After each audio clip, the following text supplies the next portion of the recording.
I'm sorry, Disney, she has to go. And you're going to put out a Disney film with Snow White, a beloved... Is that I was reading lines with Dopey. It said like Jeff and Amy were reading lines. And then our director, Mark Rachel Webb. Zegler was supposed to be Disney's next Golden Girl. Instead, she walked off stage mid-performance, sparked a social media firestorm, and left an entire theater crowd demanding refunds. From standing ovations for her understudy to an audience stunned into silence. What happened that night at Evita wasn't just a show glitch. It was the moment Hollywood's rising star turned into its loudest cautionary tale. But that was just the beginning. It was a typical sold-out evening at London's Phoenix Theatre. Evita had been packing the house for weeks, largely due to one name on the marquee, Rachel Zegler. She was supposed to be the star. Hollywood royalty turned West End headliner. The audience, many of whom had paid premium prices, were there for one moment, to watch her belt out, "Don't Cry for Me, Argentina," from that legendary balcony. Like, woke rant one day and completely turned off the people that actually go to these movies. But the performance took a turn no one saw coming. The first act ended without incident. Applause, excitement, anticipation. Then intermission hit. 10 minutes passed. No announcements. 20 minutes. Still nothing. Audiences grew restless. By the 30-minute mark, people started whispering. Something wasn't right. Finally, around 40 to 45 minutes into the break, the announcement came. Not from Rachel, not from anyone tied to her team, but from theater staff. Rachel Zegler would not return for Act 2. Her understudy, Bella Brown, would be finishing the performance. No reason was given, no apology. Rachel had simply left. For most professionals in theater, the rule is simple. The show must go on. Argentina. But Rachel Zegler was gone. Yep. On July 24th, If you're too ill to perform, there's protocol. You alert the team, let the audience know, maybe issue a statement. What you don't do is vanish without a word mid-show, leaving the cast, crew, and paying customers scrambling to pick up the pieces. But that's exactly what Rachel did. And here's where the story flipped. Bella Brown, the previously unrecognized name, stepped out onto the balcony that Rachel was supposed to command. And she owned it.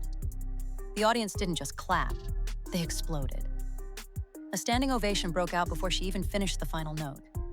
The energy in the room shifted from disappointment to disbelief, then admiration.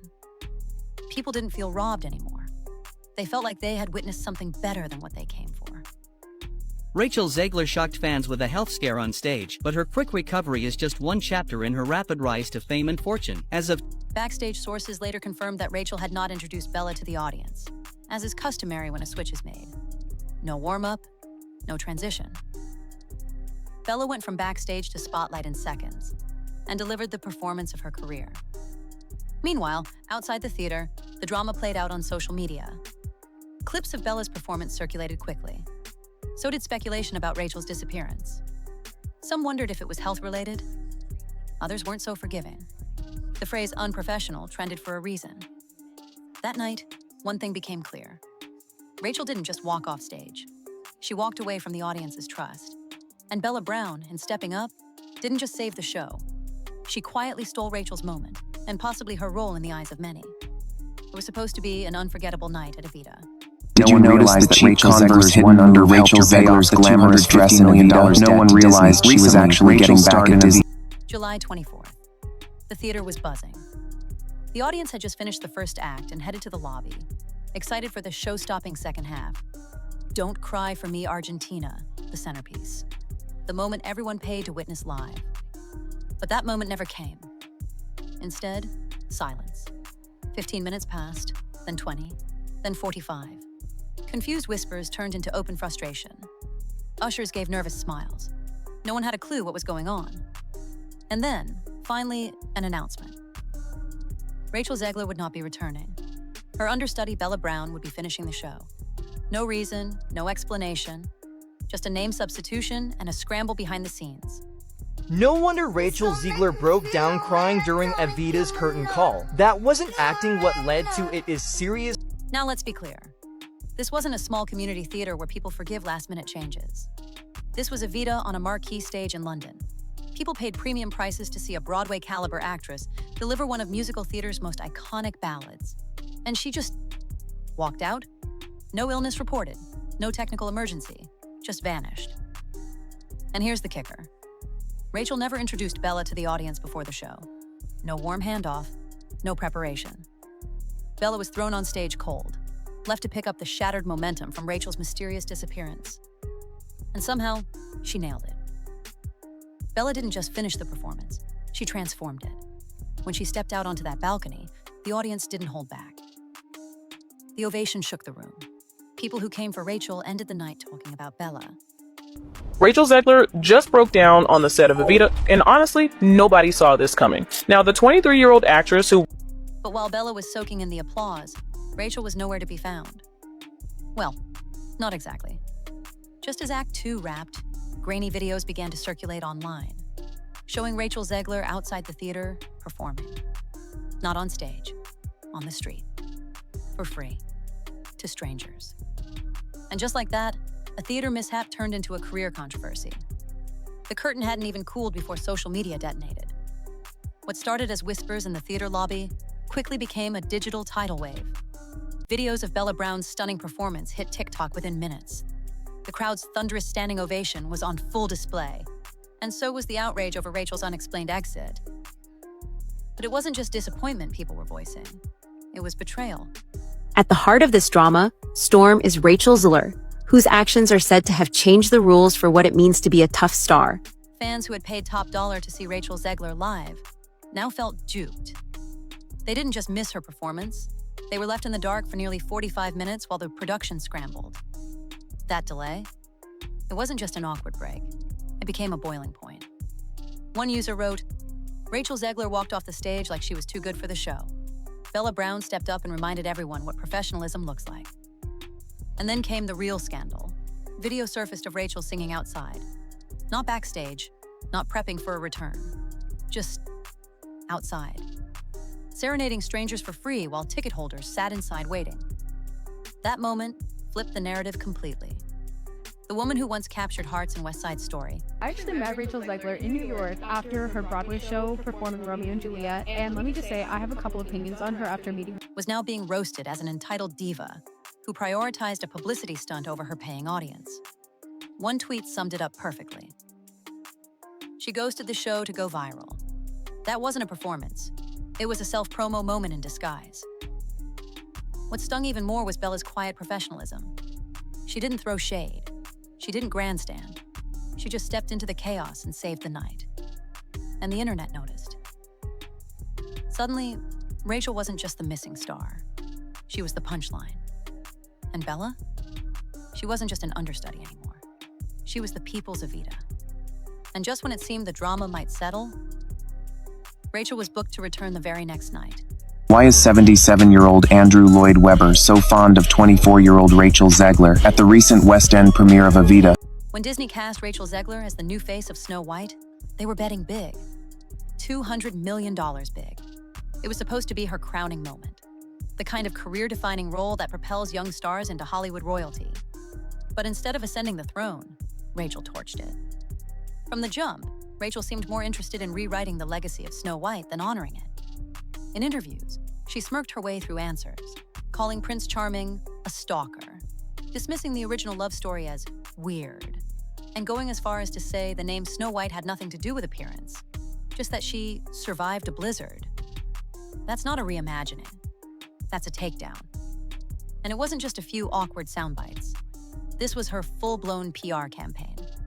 Disney's Snow White has been a box office disaster. Let's address the elephant in the room. But listen here as the star, Rachel Zegler. She proudly declared that in this remake, Snow White wouldn't dream about love anymore. She'd dream about being a leader. She wasn't waiting for a prince. She was building an empire. Noble on paper. But in execution, it came off like she hated the very story she was hired to tell. Disney, always hypersensitive to controversy, scrambled to back her up. They eliminated the 7 dwarfs entirely. Yes, the dwarfs, and replaced them with bizarre CGI magical creatures. Why? Because Peter Dinklage criticized the portrayal of dwarfism in the original. But instead of hiring real dwarf actors and adapting the roles with dignity, Disney erased them altogether. Inclusion through erasure. Progress, apparently. Snow White and the Seven Dwarfs, it's for dwarfs. We got Wee Man out. Wee Man from... The backlash was instant and brutal. Dwarf actors were furious, fans were bewildered, and longtime Disney lovers felt betrayed. They weren't asking for political messaging. They wanted the magic, the music, the charm. And what they got was a self-important lecture wrapped in a soulless spectacle. Meanwhile, Rachel doubled down. No apologies, no clarification. Just more smug sound bites about modernizing the character. More reasons why the old story was out of touch. She seemed less like a leading lady and more like someone trying to outgrow the role before the premiere even hit theaters. The marketing disaster was so complete, Disney practically went into hiding. They canceled red carpets, pulled press interviews, and kept Rachel off microphones like she was radioactive. They made a movie about 10 years ago called Snow White and the Huntsman, and they had dwarves in them, but they weren't dwarves. They were tall guys that they CG. Jodie Benson, the original Ariel, was brought in to do promo interviews.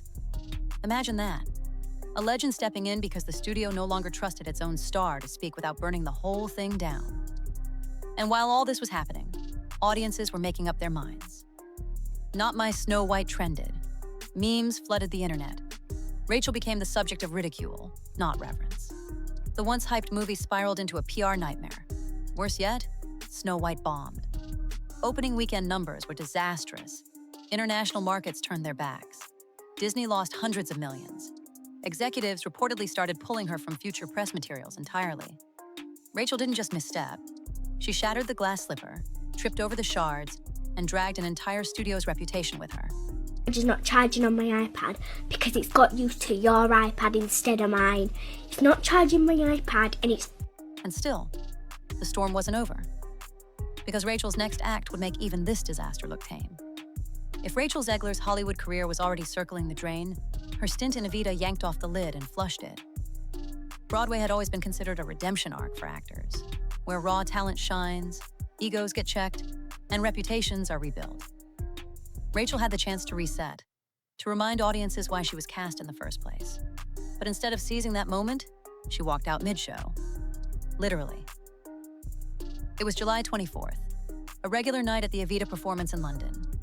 The first act ended. The audience stretched their legs, expecting to return to their seats and watch Rachel belt out, "Don't Cry for Me, Argentina," from that iconic balcony. Well, there was a lot of drama behind her. She said it was weird that the prince was a stalker for... But when the lights came back up, she was gone. No warning, no explanation, just vanished. 15 minutes into intermission, a quiet announcement shattered the illusion. Rachel's understudy, Bella Brown, would be finishing the performance. The confusion turned to frustration, then to outrage. People had paid hundreds for those seats, not to watch a screen, not to see an understudy, but to witness Rachel Zegler live. Instead, they got a delay so long, it rivaled some relationships. 45 minutes of complete limbo. And yet, when Bella finally emerged to take the stage, something unexpected happened. The audience erupted. Standing ovation. Cheers that shook the balcony Rachel should have been on. Rachel Zegler is not happy about this at all. So last night during a performance of Evita, she had to leave. Bella, in that moment, didn't just save the show. She became the show. And Rachel, she became the scandal. It didn't take long for video clips to hit social media. Bella's heartfelt post-show message praising understudies. Fan footage of the ovation. And then, the real twist. Rachel reappeared the very next night. Business as usual, like nothing happened. No apology, no explanation. Just diva energy, as if she was Beyoncé returning from a spa day. Online, the backlash was vicious. Memes, Twitter roasts, headlines about career suicide in real time. Theater goers called for refunds. Some ticket sites even dropped prices to zero, desperate to fill seats. Rachel had turned what should have been a triumphant comeback into a theatrical cautionary tale. Evita, she had to leave during the second act. She was feeling ill, and during intermission, she decided not to return to the stage. And while Disney had once tried to muzzle her on red carpets, this time, it was the entire theater world watching her in real time and deciding they were done. But if you thought walking off Evita mid-show was her lowest point, brace yourself. Rachel Zegler didn't just walk off a stage. She walked straight into a full-blown identity crisis. And she took Disney with her. At the core of the chaos was a simple truth. Rachel wasn't acting like a Disney princess. She was acting like the internet's worst stereotype of a girl boss gone rogue. Preachy, smug, and perpetually offended. That might play on a panel about empowerment, but not when you're the face of a beloved fairy tale remake. And definitely not when you're attacking the very story you're paid to promote. Rachel Zegler makes a sudden exit from the stage during Evita.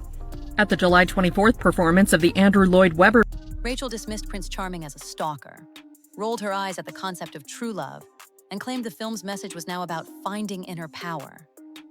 Which could have worked, if it wasn't delivered with all the subtlety of a sledgehammer. Instead of a fairy tale, it became a lecture. And the audience? They didn't sign up for a TED Talk. Then came the viral quote, "It's not about the love story. That's outdated." And just like that, generations of Disney fans were alienated. Parents who grew up on the magic of the original were now being told they were part of the problem. Critics slammed it as tone-deaf. Fans labeled her as arrogant. Even the usually neutral press started questioning Disney's decision-making. Jamie Lloyd's production of Evita, which is currently just opened on the West End. Now, the reason why people are... And the fallout didn't stop there. Behind the scenes, Disney was scrambling. Executives reportedly begged Rachel to tone it down, urging her not to post, not to rant, not to derail the entire $200 million investment. But she ignored them. Time and again, her own team was said to be in crisis mode, caught between managing her public implosions and saving what little goodwill the film had left. Red carpets were canceled, press events were restructured. At one point, Disney even moved an entire premiere to another country, just to avoid putting her in front of live microphones. That's not PR control, that's PR panic. And while the studio tried to downplay the drama, the internet did the opposite. Hashtags exploded. Replace Rachel. And is Rachel Zegler's career already over, before she even hit her peak? This isn't just a story about one act. Not my Snow White. Zegler out. Viewers weren't just upset, they were angry. This wasn't just about one film anymore. Rachel had become the face of everything people hated about modern Hollywood. Preachy, unlikable, and completely disconnected from the audience she needed to win over. She wasn't building hype. She was lighting matches in a room full of gasoline. And the moment everyone realized the fire wasn't stopping, that's when Rachel Zegler officially went from rising star to walking disaster. If everything before this was bad, the dwarf controversy was the atomic bomb and Rachel Zegler's PR implosion. And it didn't even start with her. It started with Peter Dinklage. Back in early production talks, Disney had quietly planned to cast real actors with dwarfism to play the iconic Seven Dwarfs. It's been amazing. Yeah, Snow White, Hunger Games, all of it. Thank you so much. You honestly have the clearest. Because, well, that's how the original story goes. But then Dinklage, an industry heavyweight and Emmy-winning actor, went on a podcast and called the move backward. In true Disney fashion, they panicked. They didn't pause to consider a smarter response. Instead, they scrapped the original plan and replaced the dwarfs with, wait for it, magical creatures. That's right, CGI blobs. What should have been an opportunity to celebrate representation turned into a cartoonish mess. Leaked set photos went viral instantly.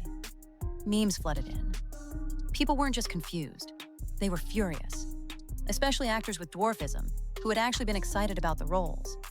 This was one of the rare times they had mainstream visibility, and Disney took it away in a knee-jerk attempt to avoid offense. Come with me to an evening at the theatre. Tonight I'm seeing Evita with Rachel Zegler, directed by Jamie Lloyd. I've seen Rachel Zegler before in Romeo and Juliet. One actor summed it up perfectly. Peter's rich. We're not. And then Rachel, like clockwork, made it worse. In interviews, she praised the change, claiming it moved the story forward and avoided stereotypes. But what she really did was talk down to the very people her film had just excluded. Instead of empathy, she served self-righteous applause lines, treating the backlash like it was beneath her. To many, it sounded like a millionaire justifying why working-class actors didn't deserve a paycheck. Now the blowback wasn't just about casting or politics, it was about jobs, representation, respect. And Rachel had once again put herself at the center of it, for all the wrong reasons. At this point, Disney had burned bridges with both traditional fans and progressive audiences. Cruel! Hey, she wished doom on half the country and on Daddy Orange, so yeah, I hate her. First off, The left called it performative. The right called it destructive. And the middle? They just stopped caring. The CGI dwarfs weren't just laughable. They were symbolic. Symbolic of how far Disney had drifted from storytelling into soulless marketing and empty virtue signaling. And Rachel Zegler, with every smug soundbite and dismissive quip, became the poster child for that failure. From fan outrage to industry backlash, this controversy didn't just bruise Disney's reputation, it shattered it. By the time the credits rolled on Snow White, Rachel Zegler wasn't basking in applause. She was dodging fallout. What was meant to be Disney's next billion-dollar fairy tale had transformed into a pop culture cautionary tale. So last night, during her performance of Evita, she had to leave during the second act. She was feeling ill and And at the heart of it all, not the prince, not the dwarfs, but Rachel. Let's talk numbers because they don't lie. Disney pumped over $200 million into this remake, plus a hefty $100 million in marketing. That's the kind of money studios reserve for tentpoles, franchises, and guaranteed box office home runs. But when Snow White hit theaters, it didn't walk. It face-planted. Opening weekend in the US brought in a measly $43 million, a number so low, it didn't even break even with the film's advertising costs. And things only got worse. By week 2, the film had dropped more than 66%. Theaters began pulling it from primetime slots and replacing it with indie films that cost a fraction to make, but were drawing bigger crowds. The script for Sunrise on the Reaping saying Lucy Gray in SOTR, Sunrise on the Reaping, confirmed. And in China, a market Disney has historically dominated, the film barely scraped past $900,000. That's not a flop. That's a catastrophic flameout. Final estimates? Over $150 million in losses. But this wasn't just a financial disaster. It was a career earthquake. Instead of the usual studio spin, Disney went quiet. Deafeningly quiet. Internal sources said executives were in damage control mode, with emergency meetings held to assess the situation. And the scapegoat? Not the director, not the screenwriters. It was Rachel Zegler, front and center. The once rising star now carried a label no actor wants: box office poison. Behind closed doors, marketing teams were reportedly instructed to minimize her presence. But it's hard. And it's lonely. It's very lonely. I just know that if that loneliness can... Her face was quietly removed from promotional content. Her interviews cut short. Her quotes buried. Rumors spread that studios were rethinking future roles. Not because she lacked talent, but because her presence had become a liability, a risk too great in an industry built on image. And what was Rachel doing during all this? Crying on balconies, posting vague, dramatic captions, leaning into the misunderstood artist angle while the internet pulled receipts, dragged every interview, and turned her once promising persona into meme material. Not the fun kind, not quirky or self-aware, the kind that trends under hashtags like Not My Snow White and Rachel Zegler canceled. Even Hollywood insiders began to distance themselves. Casting agents whispered she was unmanageable.